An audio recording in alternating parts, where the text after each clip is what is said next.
Sean todos y todas bienvenidos y bienvenidas a un episodio más de La Esquina Podcast. Señoras y señores, gracias por estar ahí. Recuerda que aquí abajo hay un botón que si está rojo no estás suscrito ni suscrita, así que hazlo realidad y seguiremos creciendo. Ya llegamos casi a los 10.000 subs en YouTube, que es una cifra bastante importante para nosotros. Y seguimos creciendo poco a poco. También tenemos Facebook, así que puedes ir a la página de Facebook. Ya vamos para los 40.000. Y bueno, ahí nos sigues en esas dos plataformas, pero si no nos quieres ver, también está la opción de Spotify y Apple Podcast, Google Podcast y más de 21 plataformas en audio para que disfrutes todos estos contenidos con grandes invitados como el día de hoy, que no es la excepción porque siempre tenemos grandes invitados, grandes historias que vienen aquí a nuestro podcast a hablar. Darle el agradecimiento muy especial a la gente que produce esto. Tú tienes una empresa donde quieres producir contenido de calidad, contáctalos. Tú tienes un emprendimiento, eres una marca o lo que sea, contacta a Oro Sean Contenidos Digitales y tendrás producciones de calidad con los mejores profesionales y sobre todo un talento increíble. Así que gracias a ellos por hacer posible esto. Bueno, gente, como muchos saben, los que siguen el podcast desde sus inicios, hemos sido unos curiosos siempre de abarcar diferentes carreras, diferentes invitados, diferentes facetas, y la política es una de estas que siempre me ha apasionado, escuchar diferentes puntos de vista, entender un poco más de lo que somos como ciudadanos, de ser político, que todo el mundo dice, ¿es un ser político? Bueno, hoy vamos a tener una persona que de verdad viene haciendo un trabajo muy espectacular, y quiero que recibamos con un fuerte aplauso a ustedes desde su casa y nosotros desde acá, el gran Samir Radi. ¿Cómo estás, Samir? Bacano por aquello lo del gran. Hermano, hay que engrandecer las labores que se hacen. Estoy de acuerdo. Andy, bien, gracias. Gracias a ti por la invitación, a Edu, a ustedes por invitarme a este espacio que para mí pues lo hace, digamos, bastante más especial, que personas realmente de manera espontánea inviten a personas como yo, que somos personas normales, pero que nos encanta servir y de esta forma servimos y a veces, a pesar de que no le gusta a la gente nuestra labor, nuestra función, es loable que ustedes quieran informar y queramos hablar de todo este tipo de cosas aquí en este espacio que sé que es bastante variado en materia de temas de ustedes y de todos los que traen. Así es.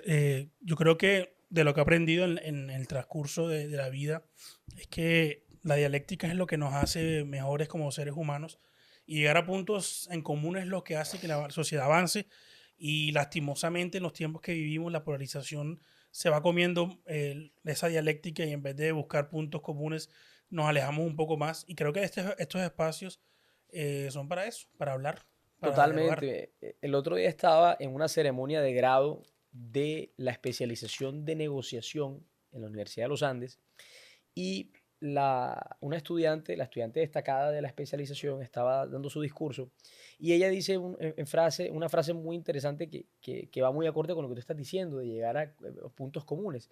La negociación antes de pronto era entendida como someter al otro, como imponer tu punto de vista sobre el otro, pero si tú lo haces así, se vuelve una negociación insostenible. Se lo haces una vez y no lo vuelves a Total. hacer más. Y la sociedad tiene que entender que ya las negociaciones tienen que ser de parte y parte y que las dos partes queden contentas con la negociación o por lo menos satisfechas. Es la única forma de seguir avanzando. Y ella decía algo, cerra con una frase de que decía que hay que ser duro e implacables con los problemas, pero hay que ser suave y empático con las Yo la personas. tengo parecida, duro y letal con las ideas, suave con las De personas. acuerdo. Entonces se trata de eso, de que a veces ya nos hemos vuelto bastante soberbios ¿Sabes, cuando estamos sabes por hablando de qué? personas que no tienen o que no piensan como nosotros. ¿Sabes Entonces, por qué pasa eso? Creo que el mundo del entretenimiento y los medios digitales, esta forma de poder interactuar a un solo clic, de decir lo que pensamos, sea correcto o no, ha hecho que se estimulen estas cosas de los famosos roast, sí, de vamos claro, a destruir al otro para ver quién por tiene la deporte, razón. para ver quién tiene o quién tiene ni siquiera a veces la razón, quién tiene más personas que respalden tu idea. Exacto, Porque a veces hay gente que tiene razón o a veces hay gente que no y en esos roasts o en esas cosas terminan acabándole la vida a alguien. Y eso es totalmente. algo que pues, ya es aceptado socialmente. Sí, O sea, sí. ya es aceptado. Entonces, no, estoy de acuerdo. Me gustó mucho esa frase y incluso me gustó tanto el discurso que lo pedí y lo tengo conmigo. Y hay muchas cosas que día a día he rescatado de ese discurso que ella estaba dando. Pero se trata de eso, de que no estar de acuerdo no significa que no valores a la persona. Total. Por el contrario, a veces yo valoro más personas con las que no voy a estar de acuerdo nunca en mi vida. y no voy a estar de acuerdo por un tema ideológico, por un tema de concepción de valores, por un tema de mi marco de valores que tiene. Ayer estaba en el consejo, no hemos pasado a hablar de nada de eso, pero estaba en mi espacio de trabajo y ayer yo pues, como dicen popularmente, tiré una línea que iba en coherencia con mi pensamiento, con mi discurso. En esa línea mucha gente puede tener la noción del vaso medio lleno y otros del vaso medio vacío y ambas son respetuosas. Y un colega me escribe en ese momento, cuando ya yo termino, y me dice, hey, puede que esté o no de acuerdo contigo, pero te felicito por el discurso. No tanto porque él estuviera o no de acuerdo, sino porque respeta que hayan personas que con argumentos quieran decir lo que piensan, que eso a veces no lo valoramos, cuando es con argumentos. Entonces, qué importante lo que dices en este mundo del entretenimiento, cómo a veces se han deteriorado las ideas. Estoy buscando una frase, de hecho, porque no sé quién la dijo, pero dice como que podría no estar de acuerdo con lo que dice, pero defenderé hasta la muerte tu pensamiento. No sé si es es Voltaire. Es Voltaire Voltaire. el que hace eso. Y de verdad me parece, esas frases así, que parecen un poco cliché, son las que de verdad deberíamos repetir para alimentar estas cosas de, hey, el mundo es diverso. No podemos pretender que todos seamos el mismo molde, pero No podemos funcionaría, converger no dentro de las funcionaría. diferencias. Y es lo que falta Sí, mucho en este país, creería yo. No sé, no, ¿cómo lo ves tú? sin duda, este país, que es un país diverso, que es un país que realmente a lo largo de la historia ha estado impregnada su misma historia porque ha sido multicultural.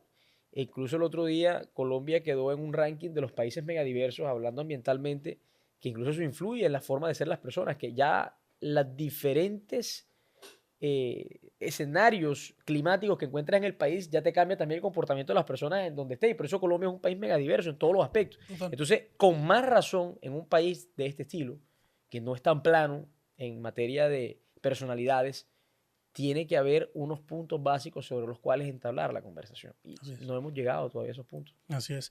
Bueno, para la gente que de pronto no sabe, voy a contextualizar, tú eres concejal de la ciudad de Barranquilla, eres presidente del consejo, Fui fuiste presidente, presidente sí, del el año consejo pasado, el año el año pasado. pasado. Y bueno, digamos que dentro de tus políticas está el emprendimiento, la educación y sobre todo la El medio parte ambiente, ambiental, sin que es duda. importante. Antes de llegar a eso, que digamos que es como el final de la novela o el libro que es A Mi Radio hoy en día, a mí me gustan las primeras conversaciones porque lo bueno de estos podcasts es que hacemos uno hoy, hacemos otro en un año y cada día es una página nueva que se escribe en tu vida. Sin duda. Me gusta que la gente sepa un poco de ti, de dónde eres, de dónde vienes y cuéntame esos primeros años en tu vida. Bueno, mi nombre es Sammy Radi, nuevamente a los que están viendo, escuchando este podcast. Nací en una familia muy amorosa, bastante bien conformada. Mi papá, Farid, Tania, mi mamá. Y es una familia que hoy está conformada de 5. Somos 3 hermanos. eh, Todavía no estoy casado, pero somos 3 hermanos. Yo soy el mayor, nos llevamos 7 años. Yo me llevo 7 con el segundo y el segundo se lleva 7 con el tercero. El número 7 siempre ha sido muy especial en mi familia, en mi casa en general. Y nací aquí en Barranquilla, mi familia es barranquillera, es de inmigrantes árabes, no directamente mis papás ni mis abuelos, mis bisabuelos, tanto de parte de madre como de padre, son inmigrantes, en un país que le ha dado mucha oportunidad a estas colonias, a estas comunidades, en general todas, pero a la árabe sobre todo le ha dado una puerta bastante abierta y ha sido muy próspero. Y digamos que, bueno, toda mi vida pues crecí en familia, no solamente ese núcleo que te acabo de mencionar, sino mis tíos, mis abuelos, mis primos segundos, terceros, cuartos. Las familias árabes son muy unidas, incluso hasta muchos niveles de consanguinidad hacia allá, que eso no es normal. Yo veo que otra gente a veces como que nada más es su núcleo o a lo máximo sus tíos. Imagínate, yo tengo hijos de primos segundos que son muy cercanos a mí y eso en mi familia es muy común. Entonces digamos que eso ayudó a que yo fuera una persona eh, feliz. Yo era un niño feliz, yo era un niño que realmente le gustaba su vida. Yo me acuerdo que nunca tuve en mi vida, afortunadamente, gracias a mis padres, a Dios, no tuve grandes decepciones ni grandes dolores y los que tuve o los pocos que he tenido en familia siempre se, se mitigaban. Entonces digamos que en ese sentido una niña muy bacana. Estudié en el colegio Berkeley, que queda Villa al Mar, digamos que es Barranquilla, pero es Puerto Colombia, o sea, ya quedan pues, ahora varios colegios y ahí también tuve muchas experiencias muy importantes. En mi vida yo creo que también he estado rodeado de personas diversas en materia de pensamientos, en materia ideológica, en materia económica, en materia de todo. O sea, y entonces yo creo que eso ha hecho que yo hoy sea lo que sea que soy, lo que sea bueno o malo que sea, eso es lo que a mí me ha formado. Y mi papá también siempre ha sido una persona bastante recursiva y sobre todo bastante multifacética, pero extremadamente. Claro. Yo le digo, él es empresario, es ingeniero eléctrico, pero yo le digo, a ti nada más te falta montar una iglesia y montar, yo no sé ni qué le falta, pero eso te lo digo pero para que veas que es nuestra personalidad estar en varias facetas, de tener en varios frentes y dedicarnos a varios y tratar de siempre hacerlo mejor, obviamente en todos los frentes con los mismos valores. Mi hermano se llama Farid, el segundo, el tercero se llama Elías. Estudié en el colegio, pues como te digo, siempre me gustó el deporte, me gustaba el fútbol, el béisbol. Una vez aventuré hasta por el básquet, obviamente por la estatura no fue bien, pero, pero bueno, no, me gustaban siempre los deportes, soy aficionado, fanático de todos los deportes, una cosa increíble, porque soy un aficionado de la estadística Ok. y de las estadísticas y siempre he sido demasiado actualizado con los deportes, pero de muchos, o sea, no te voy a hablar de que sé de badminton, no, pero de los deportes tradicionales sé mucho, me gusta mucho, los sigo mucho y mi vida en gran parte gira alrededor de los deportes, o sea, de verlos, de disfrutarlos, de compartirlos, de jugarlos, de practicarlos y siento que es un espacio demasiado importante en la vida de todos y en mi vida específicamente lo es. Siempre fui un estudiante, siempre fui representante estudiantil de mis cursos, fui presidente del colegio, fui representante como egresado de la junta directiva del colegio. Siempre me gustó como el tema del servicio, la política Y cuando y el buen hablamos de eso, gobernar. me hablas del deporte, pero también me hablas de la parte de involucrarte con movimientos sociales, cosas sociales a nivel micro en el colegio y ahora sí más macro ya a nivel ciudad. Pero uno de pronto cuando es niño desconoce qué profesión corresponde. Bueno, los deportes son más obvios porque uno los ve por televisión, pero tú soñabas con ser deportista o cuando hacías estas cosas cívicas en el colegio, optaste también o pensaste en la política o ni siquiera pasaba por tu mente eso, no lo tenías claro, ¿qué No, querías? no, nunca quise ser deportista profesional. No, Nunca, nunca. nunca. Ese nunca fue un sueño para mí. E incluso eh, mi sueño, o el sueño de niño, digamos que es lo que estoy haciendo hoy. Yo estoy cumpliendo mi sueño, sin duda. Yo siempre quise ser político, pero además también quise ser empresario, siempre quise tener como un proyecto bueno, que sí, que económicamente me diera para subsistir, pero que también yo lo fuera creando desde cero. Soy una persona extremadamente organizada, o me considero organizado, soy muy psicorrígido con mis tiempos, con los avances en los proyectos que yo voy tomando, con la planificación en las cosas, con el detalle de la estructuración de estos proyectos y así soy en la política también. Y contabilizo todo.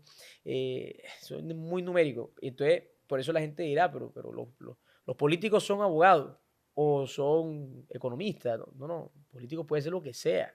Es más, ojalá hubieran políticos de todas las carreras, ojalá hubieran artistas políticos, ojalá hubieran deportistas políticos, ojalá hubieran, obviamente, que tengan conocimiento del Estado y de lo que conforma el Estado, porque también hay que entenderlo, pero ojalá hubieran políticos comunicadores sociales, políticos ingenieros, políticos arquitectos, o sea, no solo abogados. Colombia tiene, como digo yo, y me disculparán, pero tiene exceso de abogados. Y hoy sí, ojalá todos sean buenos, pero siento que todavía faltan muchas más personas estudiando otras carreras. Sí, son como arquetipos creados porque Son arquetipos, tienes que ser abogado para pertenecer a la sin política. duda. Y lo que decía ahorita en el intro de todos somos seres políticos, así no lo queramos. Sí, lo somos. Hacemos parte de una sociedad, de un estado, de un país, y todos estos conceptos digamos, diplomáticos y que se inventan, Sí, pero todos hacemos parte de la política y somos seres políticos. Entonces, a involucrarse no debería ser como que algo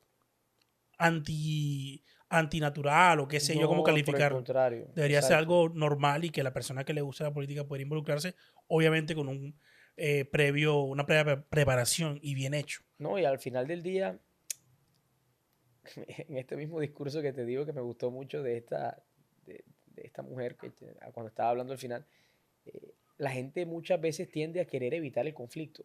Y el conflicto es bueno. El conflicto dentro, obviamente, de los márgenes tanto legales y de los márgenes del respeto a la dignidad de la persona. Pero el conflicto es bueno. Y ella decía, dicen que en la mesa nunca se debe hablar de política, de religión, de deporte. Pero ahora, después de haber salido de este especialista de negociación, yo quiero tener conflicto, quiero tener problemas, quiero llegar a tener distintos puntos de vista en una misma mesa, porque de los distintos puntos de vista es que se crean las grandes ideas. Y eso es verdad, y no solo en la negociación, es en todo. O sea, es que todo en la vida es una negociación, todo es una negociación, y todo al final en la política lo termina haciendo, porque unos tienen unos intereses para unas comunidades o para unos temas en especial, otros. ¿Tú te imaginas que todo el mundo hablara del campo en Colombia, en el Congreso o los consejos? ¿Tú te imaginas que todo el mundo hablara de servicios públicos o que todo el mundo hablara de la inclusión de grupos marginados? Todos tienen que hablar de un tema distinto y así debe conformarse un país, desde las diferencias, crearse y saber cuáles son las tolerancias. Palabra que poco existe hoy en nuestra sociedad, tolerancia.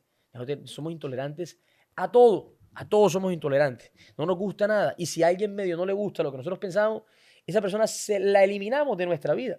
Y además, como las redes sociales se han encargado de hacer un universo a la medida nuestra, porque además te muestran lo que a ti te gusta ver, que tú vives en tu universo digital. Una cámara de eco. Y cuando algo te perturba, es una cámara de eco, es un espejo. Cuando algo te perturba en ese universo que te crearon a tu acomodo, lo eliminas con mayor vehemencia.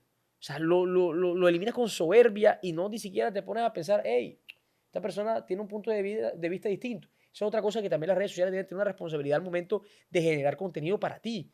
No puede ser siempre el mismo contenido a pesar de que quieren que consumamos, pero, hombre, no es sano tener un universo antropocéntrico en el cual el único ser humano soy yo. Eso no puede ser.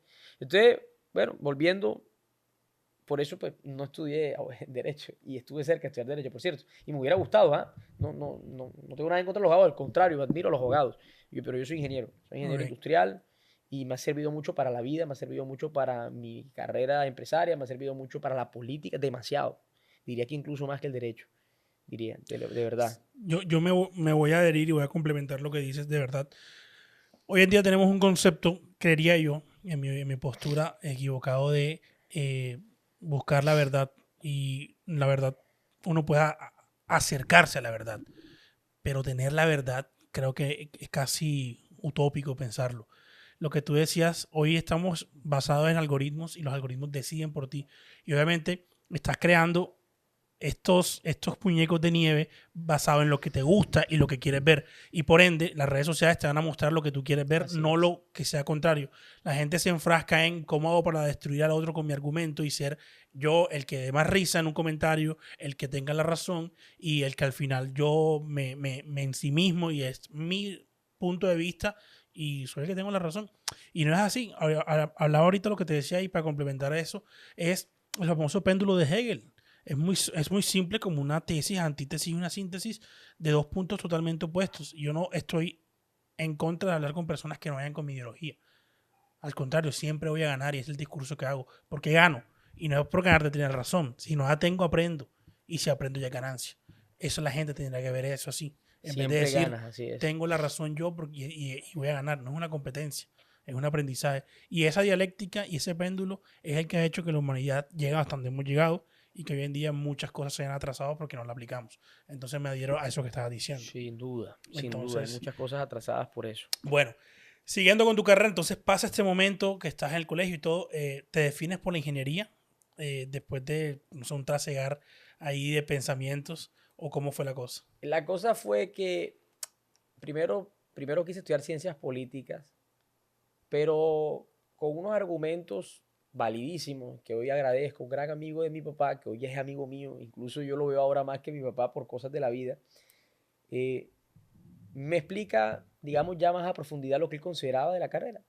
Y al final no era lo que yo estaba buscando, porque me limitaba mucho en ciertos proyectos personales que yo tenía. Después pasé a pensar en estudiar Derecho, y efectivamente el Derecho te sirve para todo también en la vida.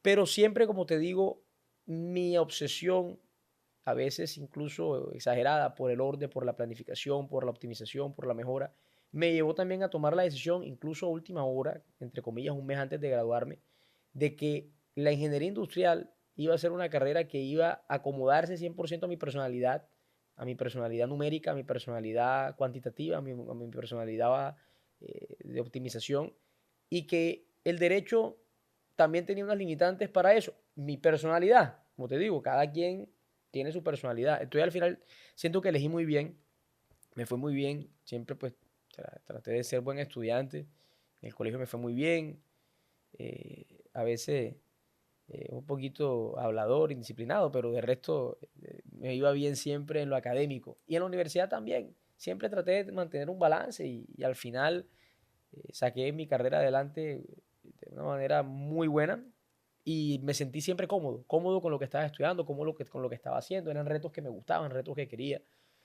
Y me sirvió incluso para ya haber sido, tener mi primera experiencia como empresario siendo estudiante todavía en la universidad. Una distribuidora que monté con unos, que bueno, que no la monté, la montaron unos socios y yo llegué y le aporté unas cosas y ya hoy, gracias a Dios, bastante importante para nosotros, para todos, y ya tiene 6 años. Y la ingeniería me ayudó a eso. Me ayudó a crear, a construir, a organizar, a planificar, a optimizar y sobre todas las cosas también a cuantificar todo, a cuantificar las cosas. Entonces, eso fue lo que pasó. Después, cuando ya terminó la universidad, 21 de septiembre del 2018 me graduó, ya yo estaba encaminado en ese momento a la vida política. Nunca en mi familia, en mi núcleo cercano de abuelos, tal, habían políticos. Nunca yo crecí viendo políticos. Nunca, mi papá sí apoyaba a los amigos políticos con los que consideraba que se identificaba, pero eso no era algo que mi familia quería para mí. Y no porque tenga algo malo, sino porque es una carrera de alto riesgo, riesgo emocional, riesgo jurídico, riesgo psicológico, de todo tipo. La gente de entrada no te quiere. Es normal, porque hay muchos políticos que han hecho mucho daño. Pero además no solamente estás administrando tus finanzas personales, estás administrando las finanzas de 1.250.000 personas en Barranquilla. Porque eso es lo que yo hago, a eso me dedico. Yo pienso, yo tengo que pensar por el bien de todas estas personas, así como todos los que están en esta carrera. Entonces, el tú tener ese peso sobre ti te genera muchos enemigos, te genera muchos inconformismos, te genera muchas cosas, y eso no lo quería mi familia para mí. Cuando mi papá vio que esa era una gran parte de mi vocación como ser humano, que yo era un ser político, ya al final yo igual iba solo, pero cuando él me vio comprometido, pues obviamente se montó en el barco. Se montó en el barco y obviamente con todas las precauciones del caso andamos y navegamos en ese barco y empezamos. Empecé a estudiar, empecé a estudiar, empecé a estudiar. Estudié, tengo estudios en administración pública, en gobernabilidad y emprendimiento. Y eso fue después de la carrera. Hoy en día soy especialista en nuevas tecnologías, ciencia e innovación de ciudades, Smart Cities. Seguir estudiando.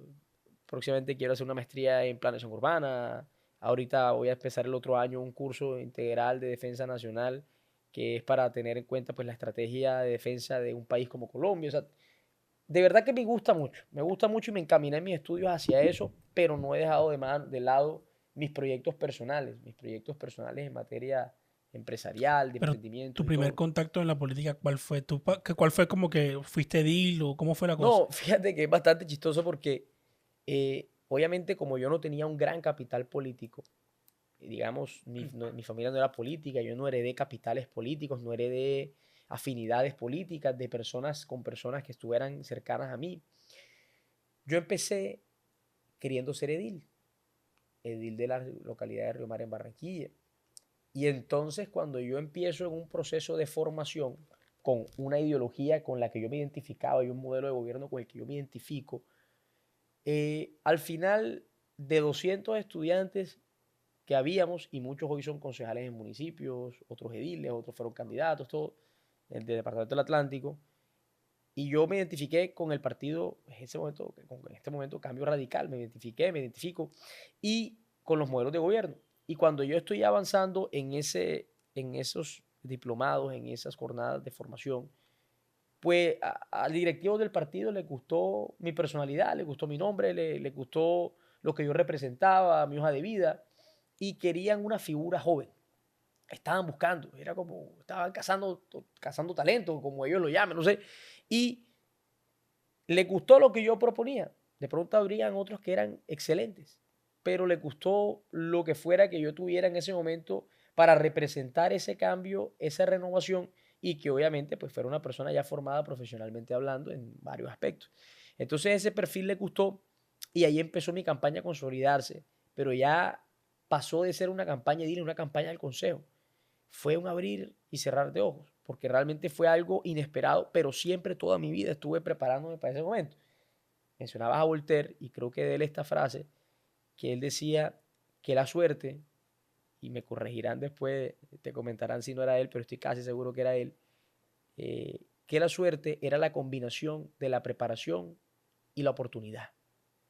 Y yo me venía preparando toda mi vida para eso, para un momento como ese. Y se dio la oportunidad. Pero muchos lo llamarán suerte, pero yo llevaba toda mi vida preparándome para ese momento. Y para prepararme, yo sacrifiqué muchas cosas en mi vida. Sacrifiqué tiempo, sacrifiqué cosas que de pronto quise llegar a ser y no pude llegar a ser por siempre ser una persona que pudiera demostrar que era confiable, o sea, muchas cosas. Y esa oportunidad se dio. Y ellos lo llamaron suerte, pero si es suerte me voy con esa definición de Voltaire. Cogí la oportunidad, la tomé y hasta el momento creo que ha sido la mejor decisión profesional que he tenido en mi vida. Okay. Fue Mira, algo muy interesante. Eso que dices tú de la suerte, yo creo en la suerte. Hay gente que no cree en eso, dice que todo es trabajo. Yo sí creo en el trabajo mucho, muchísimo. Creo que las cosas cuando las trabajas eventualmente te pueden llegar, a otros no. Es la vida. Por eso digo, ahí en ese aspecto el factor suerte impone o influye mucho. Y yo siempre he dicho como que el momento que te llegue la oportunidad, la bendición o lo que cada quien quiera creer en el mundo, es mejor que te coja trabajando que acostado. Sin duda. Porque vas a estar preparado, como tú dijiste. Tú estabas trabajando por un proyecto, por lo que quisieras, por tus sueños, y te llega la suerte y el momento justo en el lugar indicado, y te coge trabajando y te coge preparado. Que es diferente que alguien que no tiene la preparación le llegue el golpe de suerte y no sepa hacer con ese golpe de Lo que suerte. pasa es que yo creo que todos tenemos suerte, todos. Pero cuando te digo, e incluso en la física le llaman incertidumbre a los distintos aspectos, y la incertidumbre es una palabra, por ejemplo, que es muy... ¿Por qué te voy a hablar de la incertidumbre? La palabra físicamente incertidumbre es todo lo que no podemos medir de manera exacta. Y si tú te pones a estudiar cada uno de los aspectos, tiene una explicación física, científica, y bueno, algunos ya cuando nos veamos al plano de lo celestial, celestial, para los que creemos en eso. Pero, ¿por qué te digo que la suerte, para mí, yo la voy y la transformo más en la palabra oportunidad? Porque los golpes de suerte, tú los ves cuando ya los capitalizaron, ¿cierto? Tú dices, uy, qué suerte tuvo esa persona. Pero cuando no los capitalizaron, nunca habla de si esa persona tuvo una oportunidad o un golpe de suerte, porque no lo capitalizó. Entonces, la suerte es suerte cuando sabes capitalizarlo. Y lo capitalizas cuando estás preparado, cuando estás trabajando, como estás diciendo tú. Entonces, por eso me voy con la palabra oportunidad. Todos en la vida llegamos a tener oportunidades siempre y cuando estemos trabajando. No te puedes ganar la lotería si no la compras. Totalmente. Entonces, si tú compras la lotería, ya entras en un universo distinto de tener un golpe de suerte y ganártela. Pero si no la compras, es imposible que la puedas ganar. Total. Bueno, en ese aspecto, total. Hay otras cosas, por eso ya es muy deep de contexto histórico, material y muchas cosas más, pero en ese aspecto yo creo que sí. Y tienes que trabajar, tienes que apostarle a sueños, proyectos, etcétera, y que mejor ese momento lo capitalices con conocimiento y con cosas. Así es. Entonces, una de las cosas que más me causa curiosidad a mí, porque yo siempre he sido un curioso de la política, respeto mucho a quien hace política, tengo mis posturas, pero sé que hay gente que está más preparada que yo en eso. Pero focalizándonos en Colombia, ¿por qué ser político en un país como este, que es tan complejo, tan peligroso y que sugiere demasiados contras más que pro, en teoría, por cómo está estructurado y cómo ha sido nuestra historia? Te lo pregunto a ti, ¿por qué ser político a pesar de todas las cosas y adversidades que se puedan ver? Hay dos cosas. La política, yo digo que tiene que haber un plano para poder decidir entrar en ella, un plano colectivo y otro, un plano personal. Ya la política como tal, o sea, ejercer política es una pasión. Yo digo que a la gente le tiene que apasionar ser político, le tiene que apasionar dar un discurso, le tiene que apasionar cuando va a visitar a unas personas, le tiene que apasionar responderle a alguien, le tiene que apasionar argumentar, le tiene que apasionar el debate, le tiene que apasionar la estructuración de proyectos para el beneficio. Eso tiene que apasionarte como persona, como profesional. Entonces, Entonces digamos que ese es el plano de lo personal. Pero en el plano de lo colectivo también tienes que tener un don de servicio. O sea, te tiene que gustar o te tiene que, por lo menos, tú tienes que ser tolerable a eliminar ciertos aspectos de gustos personales para beneficiar a otra persona. O sea, inicialmente tienes que tener eso. Si tú no tienes eso, pues de pronto te va a gustar un rato, pero va a llegar un punto en que ya te va a fastidiar, incluso te va a llegar a molestar estar dentro de esto. Pues obviamente en Colombia, porque soy colombiano y porque amo mi país y porque me da rabia, impotencia e ira cuando hay cosas que para mí son injustas y me da mucha alegría cuando veo oportunidades capitalizadas, como lo estábamos hablando. Entonces, ese sentimiento me mueve a mí para poder hacer lo que estoy haciendo. Y para mí, como te digo, es parte de mi vida, no es un trabajo. Para mí es mi vida. No es que diga, no, este más nada más trabajo. No, no, no. Es que el trabajo de cada uno debe ser parte importante de la vida de cada uno. Es que no, mi vida es este y en el trabajo yo soy este. ¿No? Tú debes ser la misma persona en ambas. Y de pronto hoy estás en un trabajo que no te guste y que lo ves como de transición, pero igual aprendes de ese trabajo y creces como persona aprendiendo de ese trabajo. Incluso los trabajos que no nos gustan nos enseñan a saber qué es lo que no nos gusta y nos enseñan a saber cosas que incluso parece mentira en los escenarios más infortunados o menos placenteros para nosotros hemos aprendido más cosas que en los placenteros. Entonces, siempre el trabajo va a servir, pero ojalá siempre que el trabajo esté conectado con lo que eres como persona y lo que quieres para tu vida. Trabajo es una parte importante del día, o sea, de tu vida. Yo creo que si nosotros nos podemos pensar todo el tiempo estamos trabajando y si lo quieres ver el plano de las 8 horas, si vives 100 años, estamos hablando de que 33 años estás trabajando, o sea, que tiene que ser algo importante para tu vida. Total. No, y el trabajo dignifica al ser. Sin duda. Totalmente de acuerdo. Y me acuerdo ahora que hablas de esto, en el discurso de Steve Jobs en Stanford, siempre me quedó esta frase de todo lo que dijo de nunca podemos conectar los puntos hacia adelante sino hacia atrás. Y eso es lo que tú dices. Es interesante cómo cosas que a veces trabajos, circunstancias que no nos gustan y no nos acomodamos ahí, nos edifican para el mañana. Yo pasé unos trabajos que yo no quería y hoy en día digo como que "Hey, gracias por haber esto, porque de pronto no me formó profesionalmente, pero personalmente aprendí y tuve unos tesoros incalculables en mi vida. Entonces en eso sí estoy totalmente de acuerdo contigo en eso. Pero más allá de la pasión y eso, yo lo digo como ser humano normal, como miembro de familia, como joven, como ciudadano. Para nadie es un secreto que este país es complejo y sobre todo la política. Y sentirse a veces vulnerable. Yo soy periodista y muchas veces cuando ejercí periodismo sentí un miedo en algunos momentos. Siendo político me imagino que también, porque hay cosas positivas y cosas no tan buenas y negativas.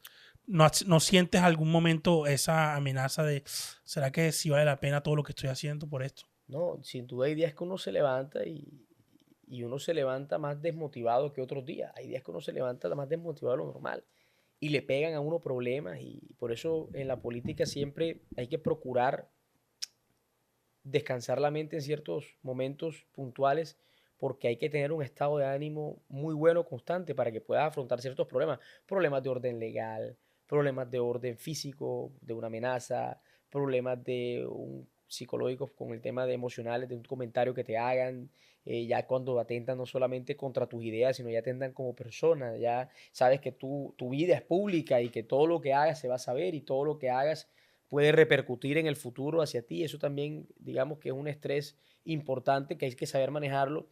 Pero yo pienso que miedo como tal, no tengo y no he tenido. No sé si algún día tenga miedo de lo que estoy haciendo. Cuando uno va creciendo, uno va cogiendo más miedo. Eso también es verdad. Pero también igual soy respetuoso y trato de no tentar a la suerte en meterme en lugares, digamos, en momentos no adecuados. O sea, siempre soy una persona que voy a todos lados, pero que trato de ser razonable con cómo ejerzo la política, cómo lo digo, qué digo, dónde lo digo, cuándo lo digo y a quién va a impactar lo que digo. O sea, toda esa combinación de cosas hace que hoy pues yo no me sienta con miedo y que no haya hasta el momento generado enemigos que yo considero que pueden ser peligrosos para mi vida. Seguramente tendré alguna que otro detractor, alguna otra persona que no le guste yo, por lo que digo, por cómo hablo, por lo que represento, porque soy bajito. O sea, uno a veces, por X o Y motivo le cae mal a la gente. Y uno que está en el plano de lo público es más fácil tener visibilidad y que le caigas mal a alguien, eso es normal, pero caerle mal es distinto a que me sienta amenazado de pronto por una persona en especial o un grupo de personas en especial, no para nada. Barranquilla es una ciudad que en los últimos años ha crecido demasiado. Se ha visto un cambio y en el país lo ven.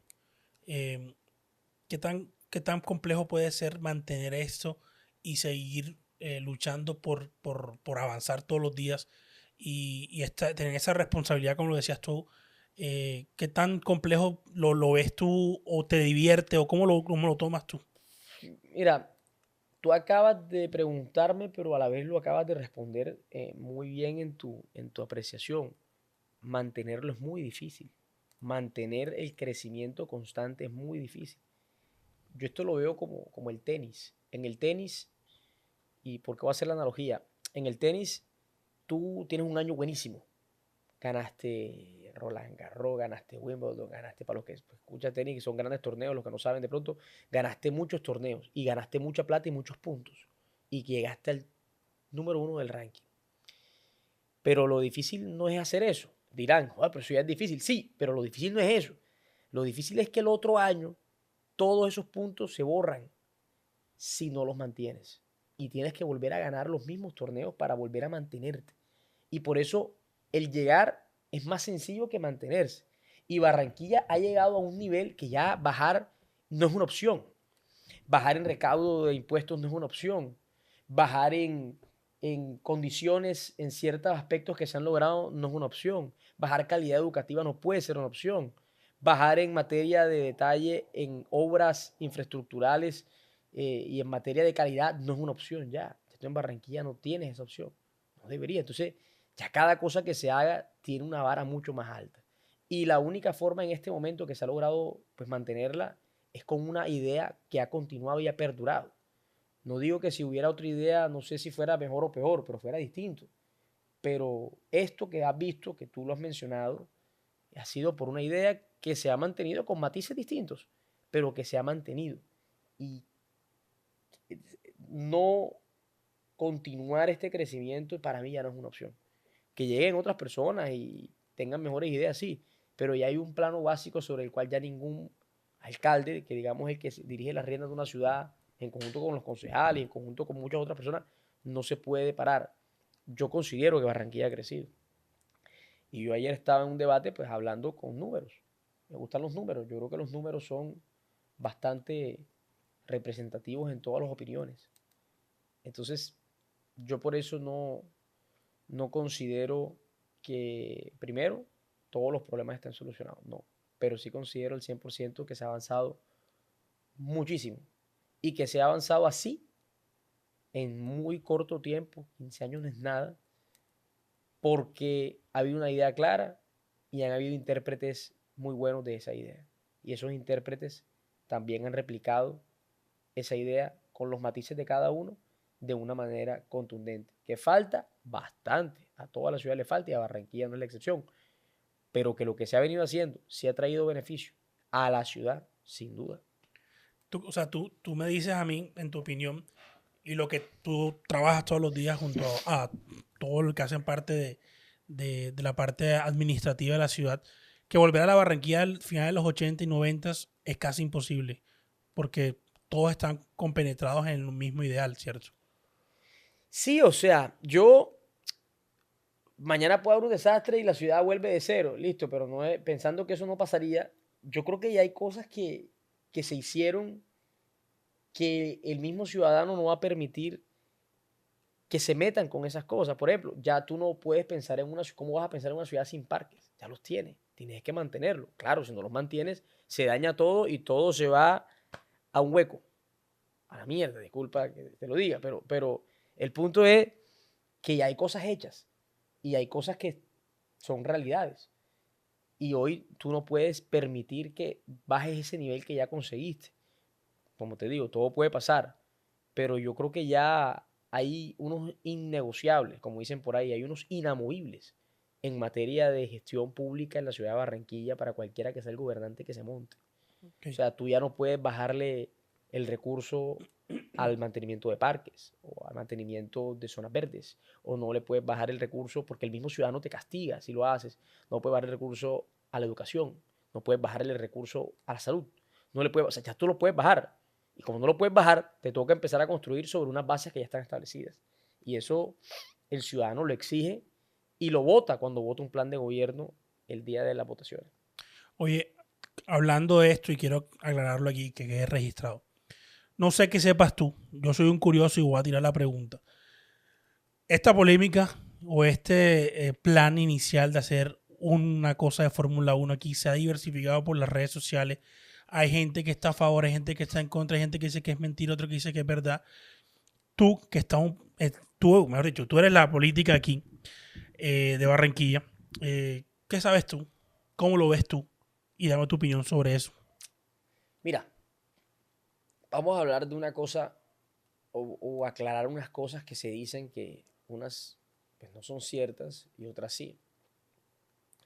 Barranquilla se ha vuelto una ciudad atractiva para muchas personas, por su posición, por su clima, por su gastronomía, por lo poco o mucho que ya hemos avanzado en materia turística, porque es conexión entre ciudades de la costa, porque es una ciudad grande, porque tiene muchas oportunidades económicas y muchas oportunidades de emprendimiento, porque su población es creciente y eso le interesa a muchas personas industriales. Por muchas cosas es atractiva. Y esa ser atractiva por su cultura, por su carnaval, por todo, esa atracción la ha generado, pues obviamente el desarrollo de la ciudad, desde lo público. Y el ser atractivo te da unas ventajas frente a otras ciudades. Todo comienza porque estaban buscando la Fórmula 1, que era otra cosa que dimensionemos. Ser sede de la Fórmula 1 e incluso económicamente y en materia de visitantes, me atrevería a decir que hasta más importante por la magnitud y la densidad poblacional que alcanzas en tan corto tiempo que ser sede de un mundial de fútbol, de una ciudad que es sede de un país, por ejemplo, que ser sede de un mundial de fútbol. Me atrevería a decir que de ciertos Super Bowls, me atrevería a decir que de finales de la Champions, finales de Copa Libertadores. Juegos Olímpicos ya es algo que se equipara porque tienen muchas disciplinas en una sola ciudad, pero de ser sede alterna de Juegos Olímpicos, dimensiona esto. La semana pasada, en el Gran Premio de México, en el autódromo que se llama Los Hermanos Rodríguez, se batió récord, un récord histórico que año a año se viene rompiendo. Y es que el día de la carrera habían sentados en las graderías viendo la carrera 395,000 personas. Al Metropolitano le caben aproximadamente 45,000 personas. Si tú haces la división, estamos hablando de más de, no sé, 7, 8 veces en un solo día. Y todo lo que eso acarrea en esos 3 días, gente gastando, gente comprando, gente consumiendo, y todo lo que es el año de preparación que también genera un trabajo, una fuerza laboral importante y que ya Barranquilla no solamente es esos 3 días, no solamente es los empleos que genera, no solamente es la infraestructura que se tiene que hacer para que sea una ciudad, para que la ciudad tenga las capacidades de recibir esa cantidad de gente que no la tenemos. O sea, no tenemos hoy, tendríamos que apalancarnos turísticamente y en materia hotelera de Cartagena, de Santa Marta, de Puerto Colombia, porque no la tenemos. Pero tú ser sede de la Fórmula 1 es ponerte en el mapa del mundo. O sea, hay gente que no conoce Barranquilla, pero gente no, la gran mayoría del mundo no conoce a Barranquilla. Ser sede de la Fórmula 1, eso te pone en el mapa de todos, eso te genera oportunidades empresariales, oportunidades infraestructurales, oportunidades en materia de obras privadas, oportunidades en materia de intercambios culturales que también enriquecen. Es que las oportunidades son infinitas. Todo esto que te acabo de decir es para decirte por qué yo considero que sería un sueño, un éxito. Te guste o no te guste la Fórmula 1, eso es lo de menos. Hay gente que no le gusta, que no le entiende, y hay unos que nos gusta. Pero más allá de que me guste o no me guste, yo no puedo ponerme algo que le va a traer tanto beneficio a una ciudad. ¿Sabes? Me da risa. Hay cartageneros que dicen que el mejor alcalde de Cartagena fue Bill Clinton. ¿Cómo sigue Bill Clinton? Siempre cuando Bill Clinton fue a visitar Cartagena, como dice uno por ahí, la pintaron, arreglaron las calles, taparon los huecos. Entonces dice el cartagenero, oye, el mejor alcalde fue Bill Clinton. Todo esto pasó porque Bill Clinton vino. Y entonces da risa, pero es verdad, a una mayor escala todo lo que la ciudad crecería en materia de imagen. Y esa imagen después obviamente se reflejaría en muchas otras cosas. Y hay otra cosa que quiero decir. ¿Cómo llega a Barranquilla? Te conté todos los atractivos de Barranquilla. Ajá. La Fórmula 1 está buscando una ciudad para hacer un gran premio del Caribe. Seguramente en materia de mercadeo, atraer otra población que de pronto ellos consideran de consumidores que no está explotada. Consideraron alguna de las islas, no tienen la infraestructura para hacerlo. Consideraron Cartagena, tampoco Cartagena tiene infraestructura. Consideraron Ciudad de Panamá, entiendo que no les interesó. Miami ya hoy tiene un gran premio. Digamos que Miami es esa gran capital del Caribe. Pero Miami ya tiene su gran premio, independiente de ese premio del Caribe que estaba buscando. Y la ciudad que recogía todos esos, digamos, anhelos que estaba buscando la Fórmula 1, sabiendo que no iba a encontrar una ciudad tan desarrollada como Barcelona, como Singapur, como Miami, como Houston, en el caso de Austin, que también creo que tuvo un gran premio, como Holanda, o sea, países como Holanda, no iban a encontrarlo, pero sí querían tener esto, entendiendo las limitaciones que tiene una ciudad como esta. Y Barranquilla fue la primera candidata, y eso no fue fácil, esto lleva meses hablándose de esto. Esto no es del día de mañana, esto lleva meses y meses y meses hablándose de esto. Y obviamente, ¿por qué la alcaldía está metida? Porque es que lo que te asegura una tranquilidad y una estabilidad es la institucionalidad. Y la institucionalidad aquí es la alcaldía. Pero si a mí me preguntan que si a mí me han pedido que apruebe un solo peso para la Fórmula 1, no, falso. No hay un solo peso de la alcaldía de Barranquilla que esté destinado en este proyecto de la Fórmula 1. Porque los sponsors, como que dicen los empresarios detrás de esto, son empresarios privados, incluso son de fuera del país. Okay. Entonces, ¿por qué no vamos a poner a que un empresario haga una inversión de esa magnitud en Barranquilla cuando no se están tocando las obras públicas y por el contrario, los beneficios son innumerables? Eso es lo que yo quiero entender. Entonces la gente dice, no, es que ahora van a hacer esto y van a dejar a la gente morir de hambre. No, es que esto lo hacen y se roban la plata. No, es que esto lo hacen. Disparan sin apuntar. Disparan a cualquier lado por disparar. Oye, la plata del distrito es la plata del distrito, es la plata de la gente. Y la plata de la Fórmula 1 va a ser la plata de unos manes que se quieren gastar su plata aquí en Barranquilla. Que se la gasten. Okay. ¿Por qué no pensar en eso? Eso era una de las dudas que yo quería, como yo ya me había encerrado como varios, igual tampoco hay que creerle en Twitter ni dejarse llevar por Twitter, pero digamos que hay mucha gente que sí preguntaba eso y ya tú aclaras que en la parte administrativa pública no se va a tocar. Hasta el momento, hoy, eso no se va a tocar. Y normalmente los modelos a nivel mundial, hay unos países que les interesa la Fórmula 1 y le apuestan a la Fórmula 1 como país. Claro. Pero en otros países el premio no es de los países, el premio es de unos empresarios. Y los empresarios consideran que ellos tienen la plata para invertir y lo hacen. Y otra pregunta, y esto sí ya es más a nivel subjetivo ahora, de lo que tú esto crees. Ojalá se dé, pero es que no se dé, o sea, como todo en la vida. Pero digamos, una pregunta, y eso sí te lo pregunto a ti como barranquillero y como persona que estás dentro de la parte administrativa. Han habido casos, y he leído, como Valencia, como, no sé, creo que en Andalucía también hubo un premio, y no fueron lo que esperaron y dejaron eso ahí, un elefante blanco. ¿Tú crees que Barranquilla, y eso sí es una opinión muy tuya, podría pasarle eso, o si estamos preparados para tener un premio que dure por lo menos 10 años que se ruede? Hay un tema muy importante y obviamente esto incentivaría incluso la creación de más hoteles y todo, y eso generaría más empleo y como te digo, generaría que Barranquilla ya sea un destino turístico constante a lo largo del año. Pero hay un tema que yo te digo, de la forma en la que se está planteando el circuito, obviamente hay que crear una infraestructura específicamente para el circuito. Eso lo estarán contemplando los distintos empresarios. Pero de la manera en la que está pensada es un circuito urbano. O sea que en gran parte mejoraría la infraestructura que existe hoy en la ciudad de Barranquilla, también las calles, todo, para poder hacer este circuito. Y eso queda en la ciudad. Entonces, al final, si la plata es de ellos y si ellos al final ven que es rentable o no, ellos decidirán y determinarán.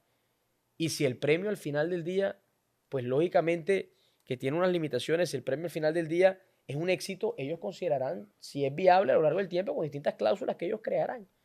Pero yo considero que ellos tienen que estar haciendo sus estudios Claro, poblacionales, de todo, conexiones aéreas, eso es importantísimo. sobre Oye, ¿por todo. qué no pensar en que este premio pudiera ser el puntapié para que de verdad se le meta el diente nuevamente a ver ese elefante blanco que tenemos, que es el aeropuerto de Barranquilla? Y si un premio de Fórmula 1 le dejaría la iniciativa a unos empresarios o al sector público de mejorar el aeropuerto, ¿por qué no vamos a oponer a eso? Yo no le veo lo malo. Muchas veces uno tiene, incluso desde el sector público, que insistir para que las cosas pasen, porque las prioridades son infinitas y el recurso es finito. Y hay cosas que si nadie pelea por ellas, no pasan. ¿Qué tal que haya mucha gente peleando por cosas aquí en Barranquilla? Yo quisiera que aquí todos los políticos vinieran a aportar todo su capital político en que los recursos se inviertan en Barranquilla. Yo velo por Barranquilla. Ojalá otros velen por otras ciudades. Yo velo por Barranquilla. Ojalá toda la plata se la metieran a Barranquilla.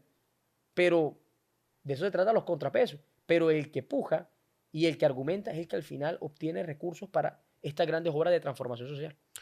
Qué bien que aclares eso, tú que haces parte de la política de Barranquilla y que la gente, aprovechando este espacio, sepa y para las próximas veces empiecen a ver, como dices tú, apuntar bien a dónde apuntar y no decir las cosas por decirlas. Ahora que Y bueno, cualquier gente que escuche el podcast, seguramente unos dirán, hey, qué chévere que nos explicaste. Tú dirán, eso es mentira lo que tú estás diciendo, están tapando. Ay, eso es normal, a hay de otra vez me todo. vas a decir Entonces, que a mí me están hey, eso pagando es para esto normal. y No, esto no, es a mí normal. tampoco me están A pagando mí tampoco nada, está. Esto es una absolutamente cosa, un nada. acuerdo Nada, aquí nada, nada, nada. amigable y una Es más, conversación. seguramente si eso se llega a dar, mi boleta de Fórmula 1 la tendré que comprar y con mucho gusto lo haré. Así No, será. no tiene Estaremos nada. cubriendo, haciendo un blogcito. Exacto. Samir, llevamos una hora ya, viste, hablando. Eso es lo bacano Increíble, de ¿ah? aquí. No parece. Pero quiero que tú me cuentes un poco y me digas lo de, ¿te piensas quedar en Barranquilla a nivel político? ¿Te gusta la ciudad para desarrollar otros proyectos? ¿Te gustaría expandirte, no sé, a nivel más nacional? ¿Cómo te ves en estos futuros medianos años, en un plazo mediano? Yo la verdad te comento, desde donde Dios o desde donde mi trabajo me ponga a servir en el nivel político, sí, pues eso cada vez uno tiene que renovarse, ¿ah? Porque uno tiene asegurada, entre otras, su cruz, uno tiene que reelegirse si uno quiere seguir estando en estos cargos de elección popular. Y desde el Ejecutivo tienes que prepararte para poder ser merecedor de esos cargos. Pero yo no tengo, digamos, mi ciudad es Barranquilla. Yo siempre voy a estar conectado con Barranquilla en todo lo que haga. Si soy concejal, si soy edil, si soy diputado, si soy congresista, si soy lo que sea, siempre voy a estar conectado con Barranquilla. Pero obviamente, pues, ante oportunidades que se presenten en un futuro, de un crecimiento en materia de expansión de mi proyecto político, pues, obviamente siempre a uno eso lo motiva. Pero decirte de hoy que no, mi sueño es ser senador de la República, ¿no? Serían unos cargos importantes que con mucha seguridad, representante, diputado, sería interesante ocuparlo. Y desde ahí hacerlo mejor y servir y traer beneficio a las personas que represento. Eso es Claro. lo que siempre quisiera. Me encantaría y obviamente tener la oportunidad de ser, como te digo, un funcionario desde lo ejecutivo, también me encantaría. Aportar desde eso con la planificación que yo pueda llegar a aportar, me encantaría. Y bueno, ¿no? Quién sabe hacia dónde llegaremos. Sí, ojalá, si las vainas se van a dar, que la oportunidad llegue cuando tenga que llegar y el momento Y que exacto. estemos Y que preparados, estemos entre otras, para preparados. no frustrarme y para no frustrar a la gente. Exactamente. Otra cosa que quisiera preguntarte es, tú me hablabas de que Barranquilla creció en 15 años, una cosa impresionante y todo lo que han trabajado, no solamente tú, sino muchas personas que se han involucrado en el proyecto No, yo fui como de los ciudad. últimos que he llegado a esto. Exacto. Pero bueno, estás trabajando y es Sí, lo estoy trabajando. importante. ¿Y cómo la verías tú en 10 años? ¿Cómo te visualizas ya que tú estás dentro, que ya sabes cómo más o menos se maneja la parte de visión de ciudad? ¿Cómo la ves? Bueno, voy a tratar de hablar desde si no la dejamos caer, como quien dice, de que todo sale bien, de que una idea perdura y de que hay unas bases mínimas que no se transgreden para volver a lo que éramos antes. Yo de aquí a 10 años quisiera soñar con una ciudad 100% libre de arroyos. Hoy hay un alto porcentaje de arroyos canalizados, pero 100% libre de arroyos. Yo quisiera una ciudad con un transporte público masivo que sea sostenible, no solamente por lo que genera, sino porque también es una prioridad para la ciudad y para la nación sostenerlo. Y que no, digamos, colapse y se paralice una ciudad.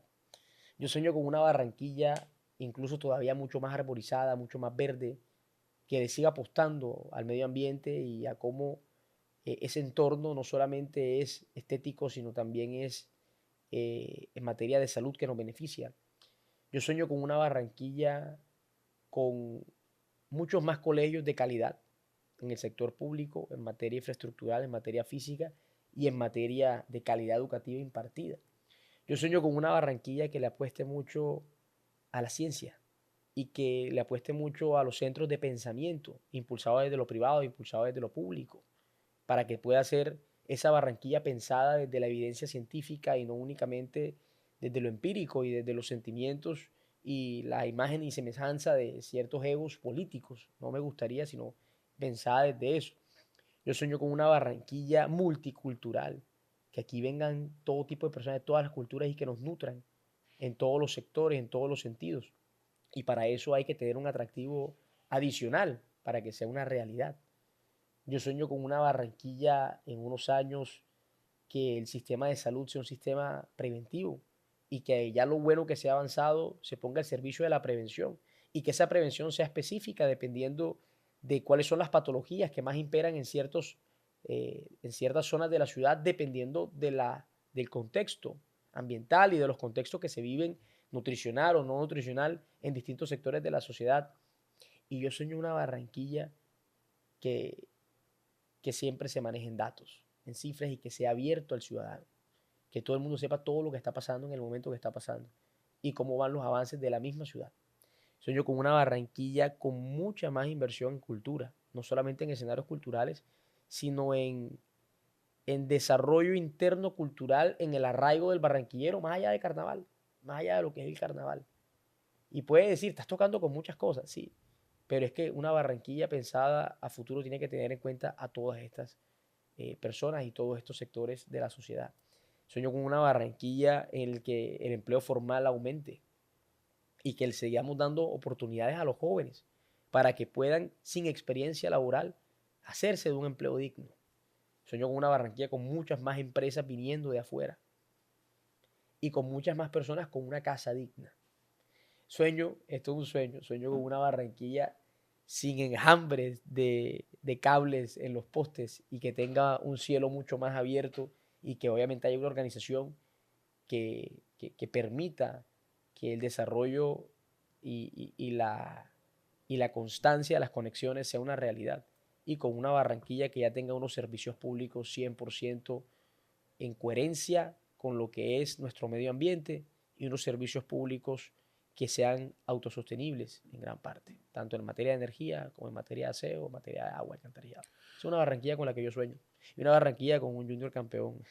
Sí, también esperemos Ojalá y esa de una vaina. copa internacional. Sí, señor, ojalá.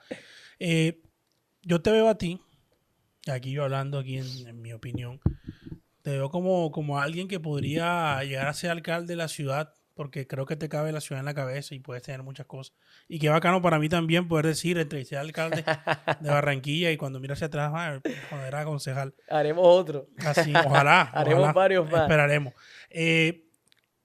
La ciudad, obviamente, también hay cosas muy positivas, pero hay cosas como la incertidumbre de muchas personas de qué va a pasar, qué se está viviendo, que hay picos de todo. ¿Tú qué opinas de eso?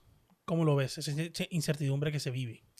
Yo creo que la incertidumbre es propia del ser humano y la incertidumbre nunca va a dejar de existir, porque es que las ciudades son dinámicas. Entonces, lo que de pronto era tu plan hace 2 años, ya ese plan no funciona. La pandemia nos cambió, por ejemplo, nuestro esquema de planificación y nos cambió unos paradigmas para planificar. Entonces, la incertidumbre siempre va a existir porque es que las ciudades son órganos vivos, son órganos dinámicos, son órganos que van cambiando a lo largo del tiempo por la misma gente que habita en ellas y por la misma globalización que todas estas ciudades sufren o gozan o como lo quieras llamar, pero padecen en ciertos aspectos. Entonces, eh, yo le digo a las personas que cuando vayan a elegir a alguien, también miren mucho su esquema de valores. Miren mucho quién es la persona, como familiar, como padre, como hijo, como amigo, como todo. Y eso te va a dar también en gran parte un alto porcentaje de elegir a personas buenas, decentes, preparadas.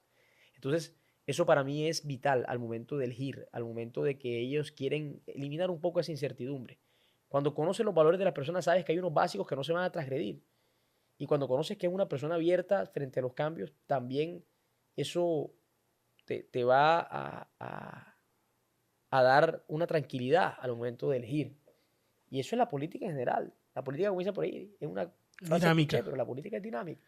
Y yo pienso que ¿Crees que si es hay, normal. se puede acercar posturas, lo que hablábamos al principio de la dialéctica, entre el gobierno actual, que de pronto va un poco diferente a muchas de las personas que podríamos decir que por partido y por muchas cosas tienen posturas distintas? ¿Crees que se puede converger y dejar esta polarización que lo que nos hace es dividirnos más que unirnos? Yo ¿Tú creo que crees? no solo creo o no, yo creo que eso se tiene que dar.